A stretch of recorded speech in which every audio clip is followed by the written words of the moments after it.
সুপ্রিয় দর্শক, প্রেক্ষাপট অনুষ্ঠানে আপনাদেরকে স্বাগত জানাচ্ছি। আমি সালাম মাহমুদ।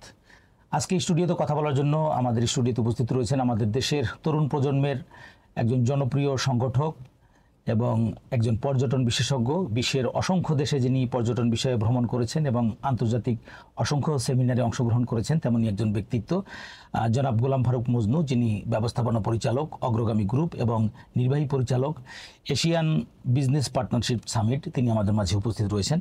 জনাব গোলাম ফারুক মজনু, আপনাকে স্বাগত জানাচ্ছি প্রেক্ষাপট অনুষ্ঠানে। আপনি কেমন আছেন? আলহামদুলিল্লাহ, আপনাকে অসংখ্য ধন্যবাদ। তো আপনি বিশ্বের অসংখ্য দেশে ভ্রমণ করেছেন, বিভিন্ন সামিটে অংশগ্রহণ করেছেন এবং সেমিনারে অংশগ্রহণ করেছেন। বিশেষ করে পর্যটন শিল্পকে ভালোবেসে এর উপরে গবেষণা করে আপনি এইসব অনুষ্ঠানে অংশগ্রহণ করে থাকেন এবং আপনার সংগঠন থেকে এই অনুষ্ঠানগুলো আয়োজন করা হয় পৃথিবীর বিভিন্ন দেশে। এবং সম্প্রতি আপনি মালদ্বীপে একটি বর্ণাঢ্য অনুষ্ঠান করেছেন এবং সেখানে অনেক মন্ত্রী মহোদয়রা ছিলেন এবং আরও বিশেষ ব্যক্তিত্বরা ছিলেন।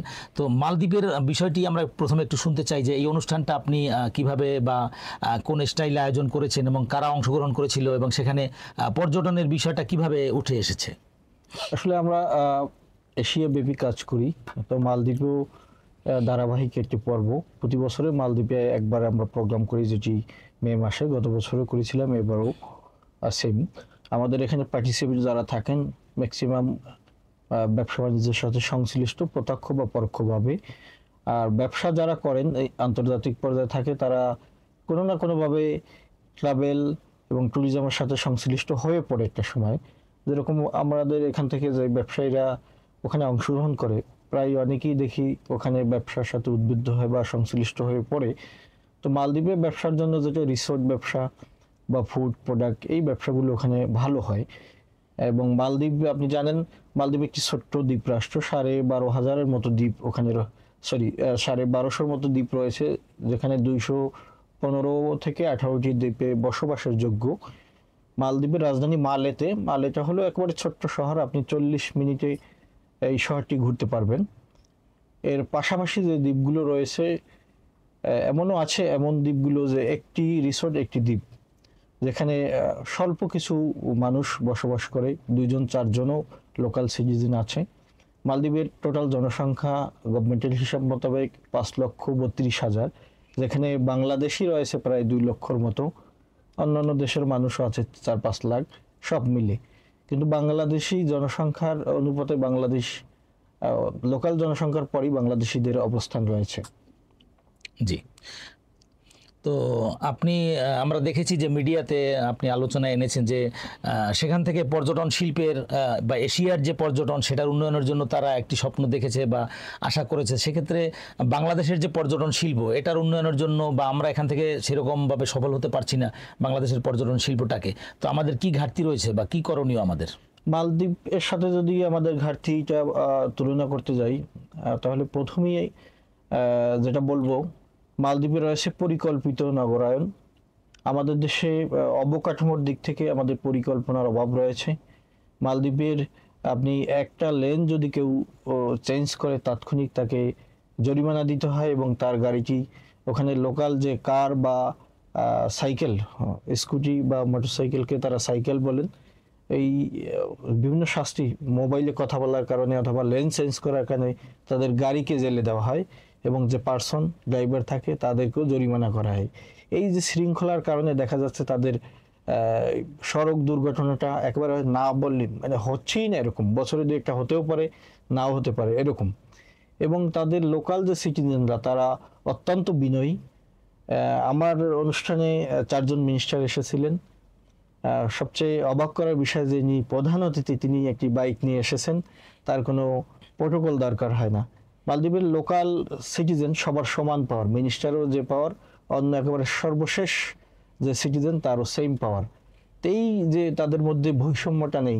তা আমাদের মধ্যে হলো কি, আমাদের দেশের কোনো মিনিস্টার বা ভিআইপিকে যদি আমরা আলাদা করে নিতে চাই, আলাদা বিশেষত্ব থাকে। আমরা অনুষ্ঠান শেষে দেখেছি ওখানে যে মিনিস্টার বা প্রতিমন্ত্রী যারা রয়েছেন, তারা আমাদের সাথে লাইনে দাঁড়িয়ে বুফে থেকে খাবার সংগ্রহ করে নিয়েছেন। এই তাদের মধ্যে এই প্রবণতাটা আছে যে আমরা সবাই সমান এবং মানুষের প্রতি বিনয় হওয়ার ভাবটা। যারা এখানে রিসোর্ট অথবা হোটেল মোটেল ব্যবসার সাথে জড়িত আছে, তারা অত্যন্ত বিনয়ী। দেখা যাচ্ছে আপনি তাদের সাথে আমিও যদি একটা ভুল করি তারা সরি বলে, কিন্তু আমাদের মধ্যে এটা আসলে খুব কম লক্ষ্য করা যায়। নাই এটা বলবো না, কম লক্ষ্য করা যাচ্ছে। আমরা ভুল করে অন্যের ঘাড়ে দোষ চাপানোর চেষ্টা করি, সেইটা তাদের মধ্যে লক্ষ্য করা যায় না। এবং তারা যদি কোনো কারণে ভুল করেও থাকে সেটা অকপটে স্বীকার করে নেয়। আপনি দেখবেন যদি আমি কোনো ভুল করি, আমি যদি সেটা স্বীকার করি না, আপনার ক্ষোভ থাকছে না। জি। তা মালদ্বীপে এই শৃঙ্খলাটা আছে এবং তাদের পরিকল্পিত নগরায়ণ রয়েছে। তাদের যে সমুদ্র, তাদের প্রপার্টি হলো পানি। পানি আমাদেরও আছে, কিন্তু তাদের সুসজ্জিত, পরিকল্পিত, কোনো জায়গায় তারা নোংরা করে না। এবং সমুদ্র তীরবর্তী যেসব এলাকায় আছে আপনি সেখানে দাঁড়িয়ে ধূমপানও করে না। ধূমপান করার পরে যে বর্ধিত অংশ থাকে বা ওয়েস্টেজ যেগুলো থাকে নির্দিষ্ট জায়গায় তারা ফেলে। আমাদেরও সেই লং বিচ রয়েছে, এত বড় বিচ কিন্তু তাদের নেই। তাদের ছোট ছোট 1/2 কিলো বা 2 কিলো 3 কিলো এর চেয়ে বড় বিচ তাদের নেই। কিন্তু আমাদের কক্সবাজার 120 কিলো সম্ভবত এত লম্বা বিচ রয়েছে। আমাদের কোনো পরিকল্পনা নাই এখানে। পরিকল্পনার কারণে অপরিকল্পিত হওয়ার কারণে এখানে পর্যটকটা আকর্ষিত হচ্ছে না।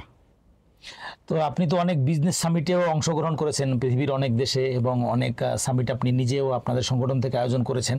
তো আমাদের অর্থনৈতিক কি অবস্থা, বাংলাদেশের যে অর্থনীতি, এইটার সমৃদ্ধির জন্য বা এটা বেগবান করার জন্য কি করণীয় আপনার কাছে মনে হয়? প্রথমত আমাদের সবার আগেই পরিকল্পনা দরকার। অর্থনীতি খাতকে উন্নয়নের জন্য প্রত্যেকটা দেশেরই পর্যটন শিল্পে একটা ভূমিকা রাখে। সেটা দেশের উপর নির্ভর করে যে বাংলাদেশেও পর্যটন খাতের একটা সম্ভাবনা রয়েছে। আমরা গার্মেন্টস আইটেমগুলো আমাদের দেশে একটা ভালো রেভিডেন্স আছে, প্রবাসী বাঙালিরাও পাঠাচ্ছে।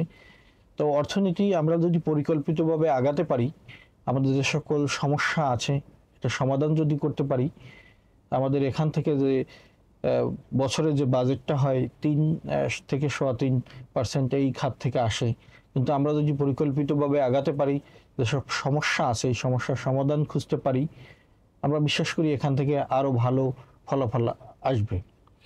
এবার একটু রাজনীতির বিষয়ে বা দেশের বিষয়ে আপনার কাছ থেকে আমরা আলোচনা শুনতে চাই। যে আমরা দেখেছি দীর্ঘ 17 বছর পরে একটি অভ্যুত্থানের মাধ্যমে একটি অন্তর্বর্তীকালীন সরকার ডক্টর ইউনূসের নেতৃত্বে এসেছে এবং 9 মাস অতিবাহিত হয়েছে। তো আমরা কি প্রত্যাশা করছি এবং আসলে একটা নির্বাচন কতটা জরুরি আপনি কি মনে করেন? নির্বাচন অবশ্যই জরুরি। নির্বাচনের বিকল্প আসলে কিছু হতে পারে না, কারণ আমরা গণতান্ত্রিক রাষ্ট্র। নির্বাচনই হলো আমার সকল সমস্যা এবং বিশ্বাস আস্থার জায়গা। একজন নির্বাচিত সরকার যেটা করতে পারবে, অনির্বাচিত সরকার সেটা পারবে না। আপনি যে দলই ক্ষমতায় আসুক না কেন, তাদের প্রতিনিধি, তাদের শ্রেণীবিন্যাস আছে, ধাপে ধাপে তারা কাজ আগাতে পারবে, সফলতার দিক এগিয়ে যেতে পারবে। কিন্তু অনির্বাচিত সরকার সে এখন দায়িত্বে আছে। যখন আমাদের এখানে একটা সংকটকালীন মুহূর্তে উনি এসেছেন, ওনাকে আসলেই সাধুবাদ জানাতে হয়। কিন্তু এটা সময়, এটা মানে অনির্ধারিতভাবে যদি চলতে থাকে আমরা সফলতা পাবো না। নির্বাচন, স্বচ্ছ নির্বাচনের পরে যদি যে কেউই ক্ষমতা আসুক না কেন, ওটা আমাদের দেখার বিষয় না। তাদের পরিচালনা আরো সুন্দর হবে। তবে নির্বাচনী প্ল্যাটফর্মটা যত দ্রুত সম্ভব তৈরি করা যায়, নির্বাচন কমিশনকে স্বাধীনতা দিয়ে সেটা যদি খুব শীঘ্রই করা যায়, আমি বিশ্বাস করি একটা ভালো জায়গায় বাংলাদেশ পৌঁছাতে পারবে। আমরা এখন বিভিন্ন রকম আন্দোলন লক্ষ্য করতে দেখতে পাচ্ছি যে যে কোনো কিছু হলেই আন্দোলনে মানুষ এসে পড়ে, কিন্তু আন্দোলনটা করারও একটা সময় কোনো অধিকার ছিল না, আন্দোলন করারও সাহস পেত না। তো এদিক থেকে অনেকটাই স্বচ্ছতা আছে। আপনি নিশ্চয়ই শুনেছেন গণমাধ্যমের স্বাধীনতার দিক থেকে আমরা 16 ধাপ এগিয়েছি। তো সমালোচনা করারও একটা জায়গা, প্ল্যাটফর্ম তৈরি করতে হবে। তো আমি যেটা ধরাছোঁয়ার বাইরে দেখছি, 9 মাস হয়তোবা হয়ে গেছে, এখনো নির্বাচনী রোড ম্যাপটা তৈরি হয়নি। সেটা হোক ডিসেম্বর বা জানুয়ারি, ফেব্রুয়ারি বা আগামী জুন। কিন্তু এই প্ল্যানটা যদি জনগণের কাছে উন্মুক্ত না করতে পারে, জনগণ এটা ধোঁয়াশার মধ্যে থাকে, তাদের আস্থার জায়গা হারাতে পারে। তো আপনি তো একজন আসলে রাজনৈতিক সচেতন ব্যক্তিত্ব এবং জাতীয় সংসদেও আপনার প্রতিদ্বন্দ্বিতা করার সুযোগ হয়েছে, অনেক অভিজ্ঞতা আপনার। তো বিএনপি কিন্তু বারবার সরকার পরিচালনা করেছে, দেশ শাসন করেছে, এবং এখন সব দিকে শোনা যায় যে একটি নির্বাচন হলে জাতীয়তাবাদী দল বা বিএনপির নেতৃত্বে একটি সরকার গঠিত হবে বা তারা ক্ষমতায় আসবে, এরকমই বেশিরভাগ জায়গায় শোনা যাচ্ছে। তো সেক্ষেত্রে আগামীর বাংলাদেশ আমরা আসলে কেমন দেখতে পাবো বলে আপনি মনে করেন? আমরা বর্তমান প্রেক্ষাপট থেকে যতটুকু দেখছি, বিএনপি আগে যেভাবে ছিল তার চেয়ে আরো পরিপক্ক হয়েছে। তারা 3বার রাষ্ট্র পরিচালনা করেছে। বিএনপির যে ভারপ্রাপ্ত চেয়ারম্যান রয়েছেন জনাব তারেক রহমান, তার ভাষাগত দিক, তার সহনশীলতার মাত্রা অনেকটা আগের চেয়ে অনেকটাই বেড়েছে, যেটা আসলে আমাদের রাজনীতিতে নতুন মেরুকরণ এবং তরুণদের একটা আস্থা। আর বিএনপি অবশ্যই একটি বড় বৃহত্তর রাজনৈতিক দল।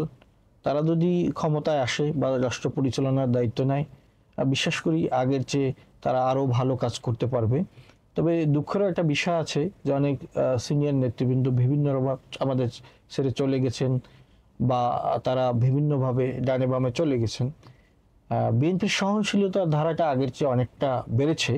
যদি বিরোধীদের কথা বলার সুযোগ না দেওয়া হয়, দেশের উন্নয়ন করা আসলে সম্ভব না। বিরোধী দলগুলো যদি আপনার সমালোচনা না করতে পারে, তাহলে আপনার ভুলগুলো ধরা পড়বে না। তাকে সমালোচনা করার অধিকার দিতে হবে, সেই সাহস দিতে হবে। সাহস দিলে আপনার ত্রুটিগুলো সে ধরিয়ে দিতে পারবে, তাহলেই আপনি ওটা সংশোধন করতে পারবেন। সেটা বিএনপি না, অন্য কোনো রাজনৈতিক দলের ক্ষেত্রেও একই নীতি প্রযোজ্য। তো আপনি তো একজন আসলে তরুণ বয়সেই একটি অগ্রগামী গ্রুপের মতো একটি গ্রুপকে আপনি সামনে নিয়ে এসেছেন। তো এই অগ্রগামী গ্রুপ থেকে আপনারা আসলে কি ধরনের ব্যবসা বাণিজ্য পরিচালনা করছেন এবং দেশের জন্য বা তরুণ সমাজের জন্য আপনারা কি ভূমিকা রাখতে সক্ষম হচ্ছেন? আমি ছোটবেলা থেকেই যখন চাকরির পিছনে আসলে ছোটার আমার কোনো চিন্তা ভাবনাই ছিল না। আমি একটু স্বাধীন চেতনাময়ী। যখন ব্যবসা শুরু করি তখন থেকে চিন্তা করলাম যে আমি চাকরির পিছনে না ছুটে আমি নিজেই কর্মসংস্থান নিজেরটা করে নিতে পারি। যখন কাজ শুরু করি আস্তে আস্তে দেখলাম যে অন্যেরও কর্মসংস্থান এখানে করার সুযোগ আছে। শুধু যে তাদের উপকার করছি না, আবার নিজের স্বার্থে তাদেরকে নিয়োগ দিয়েছি, তারাও উপকৃত হচ্ছে। আমি আন্তর্জাতিক পর্যায়ে যেসব কাজগুলো করি, সভা সেমিনারের মাধ্যমেই আমি আসলে এটার মধ্যে জড়িয়ে পড়ি। বিভিন্ন দেশে বিভিন্ন কাজ করতে গিয়ে বা ট্যুরিজমের উপরে সেমিনারে অংশ নিতে গিয়ে ওই দেশে কি ব্যবসা, বাংলাদেশের সাথে কি চুক্তি করা যায় বা কি ব্যবসাটা করলে ভালো হয়, বাংলাদেশ এবং তাদের দেশের মানুষজন উপকৃত হবে, এটা চিন্তা করতে গিয়ে বিভিন্ন দেশের সাথে এই ব্যবসার সাথে জড়িয়েছি। প্রেক্ষাপট অনুষ্ঠানে সময় দেওয়ার জন্য আপনাকে আমরা অনেক অনেক ধন্যবাদ এবং কৃতজ্ঞতা জানাচ্ছি। আপনাকে অসংখ্য ধন্যবাদ। প্রিয় দর্শক, পরবর্তী অনুষ্ঠানে আবার কথা হবে। সবাই ভালো থাকবেন, সুন্দর থাকবেন। আল্লাহ হাফেজ।